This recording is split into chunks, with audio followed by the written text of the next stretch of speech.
Most people don't know where they're gonna be in the next 5 years. So why are you shopping for a home like you're gonna live there for the next 25 years just because you got a 25-year mortgage?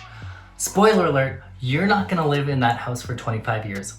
You're just not. So today we're gonna talk about alternative types of properties where you could live there with a very low overhead, maybe make some money and possibly live there rent-free. I know, it's so exciting. This is Full Disclosure.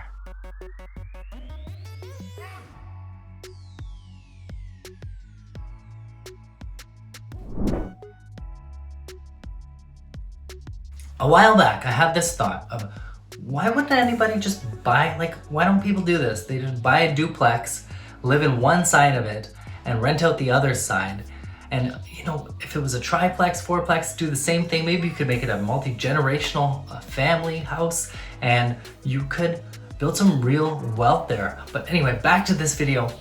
I just thought this would be something great that we could get going in the comments, because what I want to tell you guys is in this market, there's still lots of bidding wars going on. It's still got a lot of momentum. There's upwards of 20 offers on some properties. It's really busy. So I'm telling my clients, why not step back? Let's think short term. Let's think where you're gonna be in the next 4 years. If you could live in one of those units, maybe you don't have young children, maybe you're not even planning on a family. If you're a single person, this video is for you.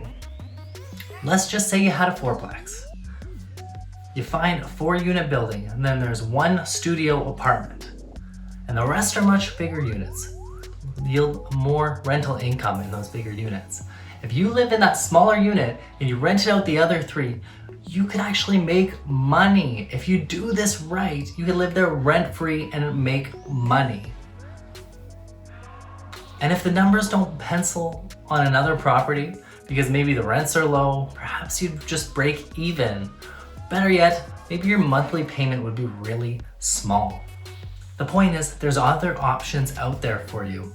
You don't have to buy a condo as your first property. You don't have to buy a single family house as your first property where you're scraping together all of your money just to get that big property you always dreamed of. Why not think of this as a stepping stone?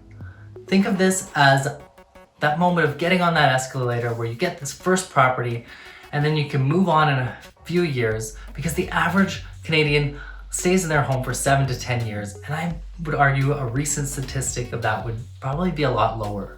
So think about it. Look, instead of looking for single family houses, I want you to look for duplexes, triplexes, fourplexes. Why? Because you can still get a residential loan where that interest rate is lower.